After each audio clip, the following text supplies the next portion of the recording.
সুপ্রিয় বন্ধুরা, আসসালামু আলাইকুম। আশা করছি সবাই ভালো আছি। আমরা আগামীকাল 46 বিশেষ পরীক্ষা। আগামীকাল পরীক্ষার কারণে আজকে কথা একদম বাড়তি কোনো কথা হবে না। আজকে যে জিনিসটা হবে সেটা হচ্ছে আমাদের বিদ্যাবাড়ির পরিবারের পক্ষ থেকে যারা বিদ্যাবাড়িতে ভর্তিকৃত শিক্ষার্থী বা যারা ভর্তিকৃত নয়, আমাদের পেজটি ফলো করে তাদের জন্য আগামীকালের পরীক্ষার আগে কেউ যেন অসুস্থ না হয়ে যায়, কেউ যেন মানসিকভাবে আমরা সমস্যাগ্রস্ত না হয়ে যাই এবং সবাই যেন সুস্থ থাকি এবং ভালো মনে প্রফুল্ল মনে যেন পরীক্ষা দেই, সেজন্য আমরা বিদ্যাবাড়ি পরিবারের পক্ষ থেকে দোয়া মাহফিল আয়োজন করেছি তাদের জন্য। তো দোয়ার পাশাপাশি আমি কয়েকটি কথা বলবো কালকে পরীক্ষার উপলক্ষে, যেগুলো খুবই এই কথাগুলো যেটা কাজে লাগবে। আমি ওএমআর ফর্ম নিয়ে বলবো এবং এখন বাড়তি কিছু কথাও বলবো খুব সংক্ষিপ্ত সময়ের জন্য। আমার সাথে আমাদের হুজুর উনি চলে আসছেন, রফিকুল ইসলাম। উনি দোয়া পড়াবেন। দোয়া পড়ানোর সময় আমাদের খুব কম সময়, তাই না? কয় মিনিট লাগবে দোয়া পড়াতে? 5-7 মিনিট। 5-7 মিনিট। কালকে পরীক্ষা তো ওদের তো পড়াশোনা করছে। যাই হোক, এই লাইভে থাকতেই হবে, এর কোনো মানে নাই। জাস্ট এইটুকু শুধু বলে দেই, সেটা হচ্ছে যে পরীক্ষার হলে যে জিনিসটা জরুরি সেটা হচ্ছে যে মাথাটা একদম ঠান্ডা রাখা। আমি তো বারবার প্রিলি পরীক্ষায় পাশ করেছি, ক্যাডারও হয়েছি, সো আমারও এটা মনে আছে যে ফিলটা কেমন হয় পরীক্ষার আগের দিন। তো পড়াশোনা আমরা বহু করে ফেলছি এবং পরীক্ষার হলে যাওয়ার আগেও দেখবো যে আমরা অনেকেই পড়ছি। অ্যাকচুয়ালি নিয়মটা হচ্ছে কি যে পরীক্ষার আগের দিন ঘুম হওয়াটা খুব জরুরি, ভালো ঘুম হওয়াটা। যার ভালো ঘুম হয়, এই কথাটা আমি বারবার বলি, যার ভালো ঘুম হয় তার পরীক্ষাটা এমনিতেই ভালো হয়। আর পরীক্ষায় যদি কোশ্চিন আউট হয়েছে বা হ্যান ত্যান এরকম বাজে কোনো রিউমার থাকে, এটা একেবারে কান্দা যাবে না। বিশেষ পরীক্ষার জন্য সবসময় বিশ্বাস রাখতে হবে যে পরীক্ষার প্রশ্ন আউট হবে না, ঠিক আছে? বিশেষ পরীক্ষার জন্য। সো পরীক্ষার প্রশ্ন যেই বলুক আউট হয়েছে, ওটা কান্দার দরকার নেই।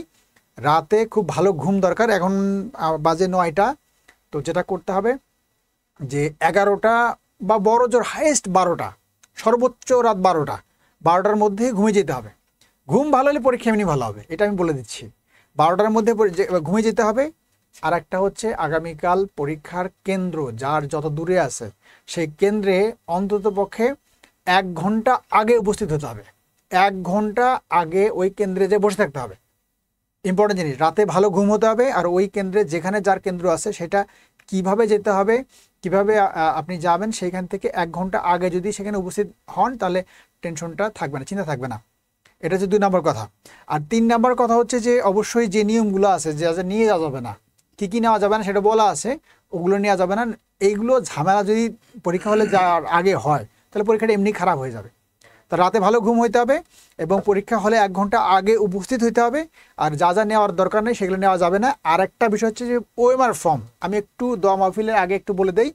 ওএমআর ফর্মটা দেওয়া আছে, এইটা হচ্ছে পরীক্ষার ওএমআর ফর্ম। আমি জানি যে এটা মোবাইলে খুব ভালো একটা দেখা যাচ্ছে না, আমি এই জন্য একটু বুঝিয়ে দিই যে এই ওএমআর ফর্মটা যেটা হচ্ছে, ওএমআর ফর্মে কিন্তু এই গোল্লা ভরাট করতে ভুলে যায়। ভেরি কেয়ারফুল যে গোল্লা ভরাট করতে ভুলে যায়। অর্থাৎ এই যে এখানে আছে, আমি দেখাই, একটু বড় করে দেখাই, আরো বড় করে দেখাই। এই যে এখানে আছে যে কততম বিসিএস, এটা কিন্তু লিখতে হবে 46তম, 46তম। তার মানে এই যে 46 গোল্লা ভরাট করার সময় যেটা করতে হবে, পেনটা কই, যাই হোক 46-এর সময় যেটা করতে হবে, 46-এর আগে এটা কি পেনটা আসবে না? এটা আচ্ছা, যাই হোক আমি এটা বলে দিই। 46 হচ্ছে যে এই যে 4, এই যে 4 আর এই যে আসছে, হ্যাঁ, এই যে 4 আর এই যে 6, 46। এখন যেটা আমরা করি সেটা হচ্ছে যে এইখানে কিন্তু যে 46তম লিখে দিব, 46তম বাংলায় বলছে, বাংলায় লিখতে হবে। আর এখানে যে 4 এবং 6 এই গোল্লা ভরাট করার সময় আমি যেটা করতাম এবং যাদেরকে ভুল হতো, অনেকের কিন্তু ভুলে যাবে, ভুল হয়, সেটা হচ্ছে যে প্রথমেই গোল্লা ভরাট শুরু না করে একটা ডট দিতে হবে, এটা একটা ডট দিতে হবে। ডট দিলে যদি ভুল হয় সে ঠিক করা যাবে। এই ডট দেওয়ার পরে এইটা গোল্লা ভরাট করতে হবে, এইটা গোল্লা ভরাট করতে হবে। আরেকটা কথা এই ফাঁকে বলে দেই, সেটা হচ্ছে যে কলম আগের থেকে দাগাদাগি যেগুলো করা আছে, যেগুলো লেখা আছে, যেগুলো বেশি কালি ঝরে কলমগুলো বা মোটা লেখে যেগুলো, সেই কলমটা নিয়ে গেলে গোল্লা ভরাট করতে কয়েক সেকেন্ড বেশি পাওয়া যায়, এগুলো কাজে লাগে। তাহলে এই গোল্লা ভরাটগুলো এভাবে আমরা করব। এরপরে বিভাগ, যার যেটা বিভাগ সেই বিভাগটা যত নাম্বার ঘরে আছে সেই ঘরটা একটা ডট দিয়ে সেই ঘরটা আবার গোল্লা ভরাট করতে হবে। তারপর হচ্ছে রেজিস্ট্রেশন নাম্বার। এই রেজিস্ট্রেশন নাম্বার কিন্তু একটা ভাইটাল জায়গা এবং এখানে ভুলটা হয়। ভুল কথা হয়, প্রথমে রেজিস্ট্রেশন নাম্বারটা আমরা লিখে নিব, কিন্তু এই গোল্লা ভরাট করতে ভুলটা হয়ে যায়। গোল্লা ভরাট করে কোথায় ভুল হয়, শূন্য আছে উপরে, এটা খেয়াল করতে হবে যে প্রত্যেকটা শূন্য উপরে আছে, তারপরে এক, প্রথমটা কিন্তু এক না। পরীক্ষা হলে এমন এক্সাইটেড থাকে যে দেখা যাচ্ছে যে এইটা যদি এক হয়, এটা ধরেন এক আছে, তাহলে প্রথম ঘরটাই একদম দ্রুত সে পূরণ করে ফেলে, গোল্লা ভরাট করে ফেলে প্রথমটা, এই তো ভুলটা করে ফেললো। এইটা ভুল হওয়ার কারণে কি হয় যে তার পুরা মাথা নষ্ট, সে কি করে যে টিচার যারা আছে, স্যার আমি ভুল করে ফেলছি, পরীক্ষার আগে হলটা তোলপাড় করে ফেলে। তো এই ভুল ঠিক করতে তার যে সমস্যাটা হয়, পরে পরীক্ষাটা যে সময়টা পরীক্ষাটা দেয়, যেটা ভালো মানসিকতা নিয়ে দেওয়ার কথা, সেই মানসিকতা থাকে না, পরীক্ষাটা খারাপ হয়ে যায়। এই জন্য যে প্রথমে শূন্য দেওয়া আছে এটা খেয়াল করতে হবে কিন্তু। তাহলে যদি এটা শূন্য থাকে তাহলে ফার্স্টে শূন্য পূরণ করতে হবে, আর যদি 1 থাকে তাহলে শূন্যের পরে এইটা কিন্তু। এই জন্য আমি যেটা করতাম সেটা হচ্ছে, যেমন আমি যদি এখানে 1, তারপর যদি 3, এটা 5, 9, এটা যদি হয়, তারপরে যদি 2, এরকম যদি হয়, আমি যেটা করতাম যে এটা শূন্যটা এখানে দাগ দিতাম, 1-এর জায়গায় এখানে দাগ দিতাম, 3-এর জায়গায় এখানে দাগ দিতাম, 5-এ এখানে দাগ দিতাম, 9-এ এখানে দাগ দিতাম, এবং 2-এ এখানে দাগ দিতাম। তাহলে হচ্ছে কি যে এখন কিন্তু আমার সবগুলো একটা করে ডট দেওয়া হয়েছে, এখন আমি যেটা গোল্লা ভরাট করবো আমার ভুলটা হবে না। তো এখন আমি কি করলাম যে এইখানে গোল্লা ভরাট করলাম, এখানে গোল্লা ভরাট, এখানে করলাম, এটা হয়ে গেল। কিন্তু আমি যদি এটা না করে যেটা করি, সেটা তাহলে কি যে এই পরীক্ষা হলে এমনি টেনশনে থাকে, উল্টাপাল্টা হয়ে যাওয়ার সম্ভাবনা থাকে। একটা ভুল হয়ে গেলে পরীক্ষাটা মোটামুটি শেষ। পরীক্ষায় দেখা যায় ওই ভুলের কারণে যে টেনশনটা মাথায় আসবে, বাকি পারা কোশ্চেনগুলো পারা যাবে না। সো ওই জায়গাগুলো একটু খেয়াল করতে হবে। দেন আরেকটা খুব ইম্পর্টেন্ট জায়গা হচ্ছে সেট। সেট করতে সেট কোড লিখতে ভুল করে ফেলে। যেই পরীক্ষার কোশ্চেনটা দিবে ওখানে সেট কোড দেওয়া আছে, তো ওই কত তো আমার সেট, এই সেটটা লিখতে হবে। যেমন 3 যদি হয় তাহলে 3টা একটা ডট দিয়ে এই 3টা গোলা ভরাট করতে হবে। এই তো হয়ে গেল জায়গাটা। এরপরে অবশ্যই জেলার নাম, নিজের যে জেলার নাম্বারটা দেওয়া আছে, জেলার নাম যেটা দেওয়া আছে, ঠিকানা যেটা দেওয়া ছিল, ওই জেলার নামটা বাংলায় লিখতে হবে এখানে। আর এই যে স্বাক্ষর যেটা আছে, স্বাক্ষর ভেরি ভাইটাল। স্বাক্ষর কোনটা? এই স্বাক্ষরটা ওই যে ওএমআর ফর্ম, অর্থাৎ যেটা হচ্ছে যে প্রথম যে পরীক্ষার জন্য যেটা যে অ্যাডমিট কার্ডে যে স্বাক্ষরটা দেয়া আছে, ওই স্বাক্ষরটা এখানে দিতে হবে। ওকে। আর এখানে পরীক্ষার্থীর নাম, এটা ইংরেজিতে বড় হাতের অক্ষর লিখতে হবে। সবাই আমরা জানি ইংরেজিতে যা লিখতে হয় সেটা এটা বড় হাতের নিজের নামটা লিখতে হবে। স্বাক্ষরটা ওই যে অ্যাডমিটে যে স্বাক্ষর আছে সেইটা। দেখা গেলো যে এখানে আমি পুরো নাম লিখে দিলাম আর অ্যাডমিটে দিলাম আমি স্বাক্ষর করে, তাহলে কিন্তু হবে না। অ্যাডমিটে যেটা আছে ওইটাই যেন থাকে, ঠিক আছে। আর এইখানে এই যে গোল্লা ভরাট করার ক্ষেত্রে নিচে যে গোল্লা ভরাট করবো আমরা, সেইখানে যে আমরা খেয়াল করি, এইবার তো কাম এটা ক্লোজ করে কি হবে, এটা দিয়া এই যে এখানে যে জায়গাটা আছে, হ্যাঁ, এইখানে জায়গাটা গোলা ভরাট করার ক্ষেত্রে আমরা খেয়াল করবো এটা কিভাবে করবো আমরা, এটা হ্যাঁ আচ্ছা, এইখানে গোলা ভরাট করার ক্ষেত্রে খেয়াল করবো কোশ্চিন যেটা আছে, কোশ্চিনে গোলা ভরাট করাতে খেয়াল করতে হবে। আর সেটা হচ্ছে এরকম, এইখানে টোটাল কোশ্চিন কতগুলো, 200টা। এখানে কিন্তু 200 নম্বর পর্যন্ত আছে। হিউজ প্রবলেম হবে কোন জায়গায়, দেখা যাচ্ছে যে এই 200 নম্বর মধ্যে প্রথমে বাংলার আছে 35টা, তারপরে ইংরেজি আছে 35টা, এরকম উল্টাপাল্টা, প্রথমে ইংরেজি থাকতে পারে, পরে বাংলা থাকতে পারে, বিভিন্নভাবে মিক্স থাকতে পারে। যাই থাকুক, কোশ্চিন আনসার করার সময় যখন কোশ্চিনটা হাতে থাকে তখন এই কোশ্চিনের 135 নম্বর কোশ্চিন আমি আনসার করবো। এগুলো তো মাঝে মাঝে করছি, মাঝে মাঝে করি নাই, এগুলো গেছি। 135 নম্বরটা গোলা ভরাট করার সময় যেটা প্যাচ লাগবে, যে 133 নম্বরটা আগে যেটা করলাম সেটা দিলাম গ, এখন 135 নাম্বার চলে আসছে। খেয়াল করো, 133 দিছি গ, বাট 134 আমি পারি নাই আনসার করতে। 135 যখন আনসার করবো আমরা, তখন 135 হচ্ছে খ আনসার। প্যাচ লাগবে কোনটা, যে 133-এর পরে হচ্ছে 134, এটা কিন্তু খেয়াল থাকবে না। করে ফেলবে কি, যে এইটার 134-এ খটা পূরণ করে ফেলবে, কিন্তু কোশ্চিন কিন্তু সে পূরণ করার কথা 135 নাম্বারটা। এই যে ভুলগুলো করবে, করার পরে কি হবে, সে মনে করবে যে আমি তো এতগুলো কালেক্ট করছি, এত নাম্বার পাবো। বাইরে আসার পরে তার কোথায় নাম্বারটা চলে গেছে সে বুঝতে পারে নাই। বাইরে আসার পরে দেখবে যে তার আসলে তার রেজাল্ট আসে নাই। এই ভুলগুলো হয়ে যায়। আর একবার ভুলগুলো হলে সিরিয়ালি ভুলগুলো হয়ে যায়। এই জন্য আমি যেটা পরামর্শ দিব সেটা হচ্ছে যে যেই নাম্বারে আনসারটা করার কথা, ওই নাম্বারের একটা ডট দিয়ে কনফার্ম হইতে হবে যে এই নাম্বারটা অ্যান্সার করতে চাই। প্রথমে ডট, তারপরে গোলা ভরাট করতে হবে। ওকে, আমি আর এই বিষয়গুলো কথা না বলি। আমার যেটা মূল কথা ছিল সেটা হচ্ছে যে কালকের পরীক্ষা যদি হয়, আজকে রাত্রে ভালো ঘুম, এটা হচ্ছে আমার মূল কথা। তো ভালো ঘুম যদি হয় পরীক্ষাটা এমনি হয়ে যাবে। এখন আমরা একটু দোয়াটা পাঠ করে দেই সবার জন্য যারা আছে, যুক্ত আছে। আশা করছি পরীক্ষা ইনশাল্লাহ ভালো হবে। আর বিসিএস এর ব্যাপারটা হচ্ছে যে এটা তো আসলে এক রাতের পড়া না বা একদিনের পড়া না, এটা আগে থেকে পড়া। আগামীকাল আমরা ইনশাল্লাহ বিশেষ পরীক্ষার মানে কোশ্চেনটা সলভ তো অবশ্যই লাইভে এখান থেকে করে দেবো, আমাদের বিদ্যালয়ের পক্ষ থেকে লাইভ সলভ করে দেওয়া হবে। পাশাপাশি সন্ধ্যায় বা সন্ধ্যার পরে কাটমার্ক কত হতে পারে সেটা নিয়ে আমি কথা বলার চেষ্টা করব। কিন্তু সব কিছু ডিপেন্ড করতেছে পরীক্ষা হলে কতটা ঠান্ডা মাথায় পরীক্ষা দেওয়া যায়। আর আমি একটা কথা বলে দিই, সেটা হচ্ছে পরীক্ষা হলে আমি কি করতাম, পরীক্ষা যখন প্রশ্নটা দেওয়া হচ্ছে, প্রশ্নটা যখন সবাইকে দেয় ঠিক তার আগ মুহূর্তে এইটা কি করতাম যে কয়েক সেকেন্ড 20 থেকে 30 সেকেন্ড চোখ বন্ধ করে থাকতাম। চোখ বন্ধ করলে কি হয় যে মস্তিষ্ক অনেক শার্প হয়ে যায়। চোখ বন্ধ করে থাকলে ভিজুয়ালাইজ করা যায়। জাস্ট 20-30 সেকেন্ড দিলে কি হয় যে পুরো কনসেন্ট্রেশনটা, মনোযোগটা পুরোপুরি পরীক্ষার হলে চলে আসে, তখন কিন্তু পরীক্ষাটা ভালো করে দেওয়া যায়। এগুলো সবই ডিপেন্ড করে কার কেমন প্রস্তুতি ছিল তার উপরে। যাই হোক, আর আমি কথা না বাড়াই, সবার জন্য অবশ্যই মন থেকে দোয়া করি যেন সবাই ভালো করে পরীক্ষা দাও তোমরা, এবং পরীক্ষা শেষে তোমাদের যেন ভালো পরীক্ষা হয়, যতটা পড়াশোনা করেছো সেভাবে যেন ভালো একটা ডেলিভারি দিতে পারো। তো আমি আমাদের রবিকুল হুজুর উনি চলে আসছে, উনি দোয়া করে দিবে।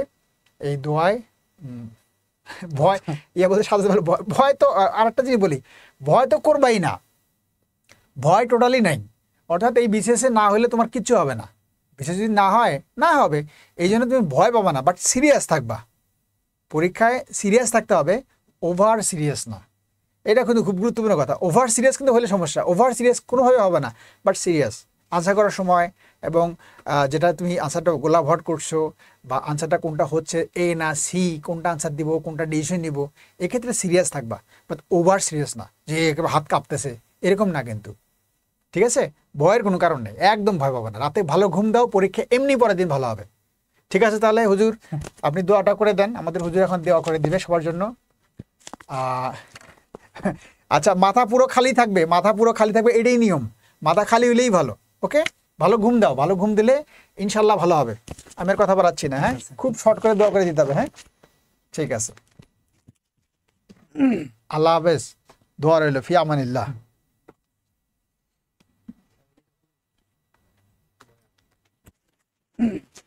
ধন্যবাদ আমাদের শ্রদ্ধেয় স্যারকে বিশেষ এবং গুরুত্বপূর্ণ দিক নির্দেশনামূলক কথা বলার জন্য। তো আমরা আজকে যারা লাইভে যুক্ত আছে সবাই দোয়ায় শরীক হব, কারণ দোয়া এবং দাওয়া দুইটাই ইম্পর্টেন্ট।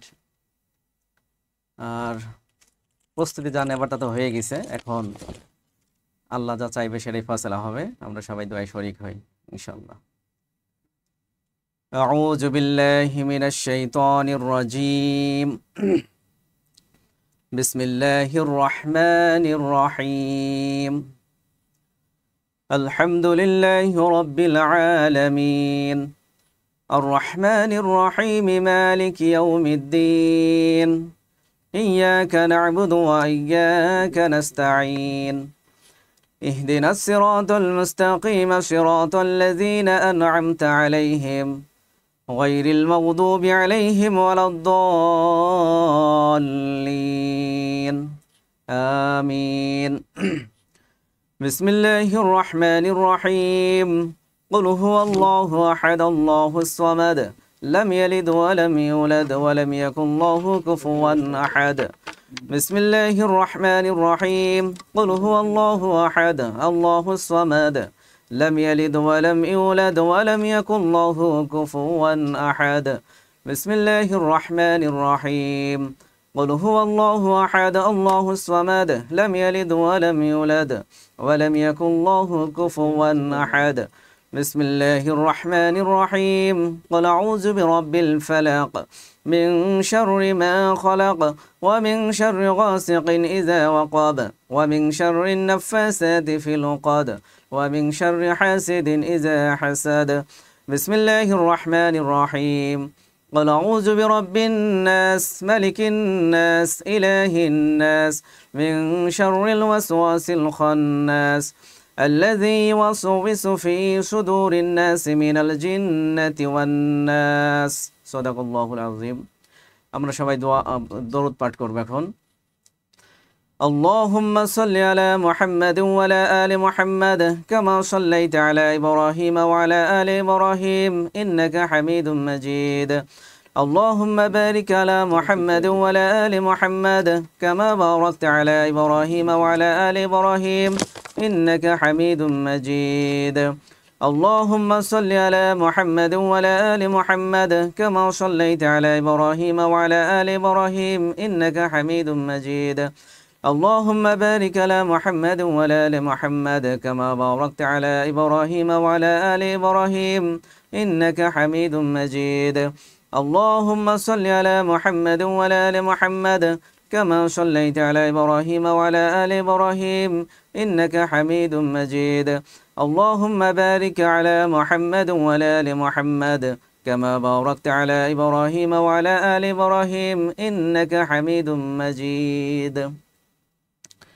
সকলে আমরা দোয়া করব এখন اللهم آمين ربنا ظلمنا أنفسنا وإن لم تغفر لنا وترحمنا لنكونن من الخاسرين ربنا تقبل منا إنك أنت السميع العليم وتب علينا إنك أنت التواب الرحيم ربنا هب لنا من أزواجنا وذريتنا قرة أعين واجعلنا للمتقين إماما رب ارحمهما كما ربياني صغيرا رب ارحمهما كما ربياني صغيرا رب زدنا علما رب زدنا علما والله المستعان على ما تصفون والله المستعان على ما تصفون يا رب العالمين يا أرحم الراحمين يا مهيان গরিয়ান সর্বশক্তিমান আল্লাহ ইয়া আল্লাহ এই বিশেষ একটা সময় আল্লাহ তোমার শাহী দরবারে হাত তুলেছে মাবুদ আল্লাহ আগামীকাল আল্লাহ 46তম বিশেষ পরীক্ষা অনুষ্ঠিত হতে যাচ্ছে আল্লাহ যে সকল ভাই বোন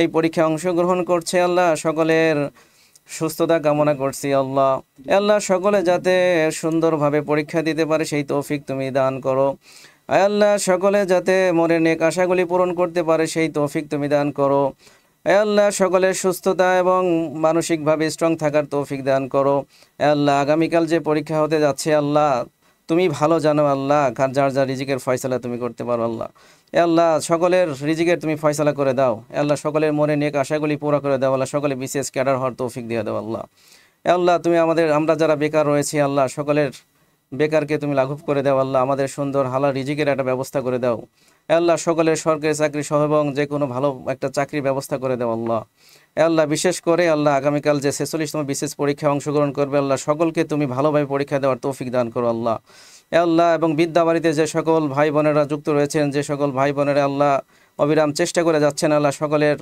নেক আশাগুলি পূরণ করে দাও এবং সকলের একটা রিজিকের ফয়সালা তুমি করে দাও আল্লাহ আল্লাহ বিদ্যাবাড়ি প্রতিষ্ঠাতা ইমাই প্রধান মকুল স্যারের আল্লাহ সুস্থতা এবং শারীরিক সুস্থ দান করো আল্লাহ এবং তাকে নেক হায়াত দারাজ করো আল্লাহ আমরা যারা দোয়ায় অংশগ্রহণ করেছেন আমাদের সকলের গুনাহগুলি মাফ করো এবং আমাদের সকলের রিজিকের ফয়সালা এবং রিজিকের বারাকা তুমি দান করো আল্লাহ তুমি আমাদের সকলের মনের নেক আশাগুলি পুরা করে দাও আল্লাহ দুনিয়া এবং আখিরাতে কল্যাণ নসিব করো আর জাহান্নামের আগুন থেকে রক্ষা করো আল্লাহ তুমি আমাদের জ্ঞান শক্তি বাড়িয়ে দাও আল্লাহ আমাদের জ্ঞান শক্তি তুমি বাড়িয়ে দাও আল্লাহ তুমি আমাদের সকলের রিজিকের ফয়সালা করে দাও ওয়া সাল্লাল্লাহু তাআলা আলা খায়রি খালকিহি মুহাম্মাদ ওয়া আলিহি ওয়া সাহবিহি আজমাইন সুবহান রাব্বিকা রাব্বিল ইজ্জাতি আম্মা ইয়াসিফুন ওয়া সালামুন আলাল মুরসালিন ওয়ালহামদুলিল্লাহি রাব্বিল আলামিন।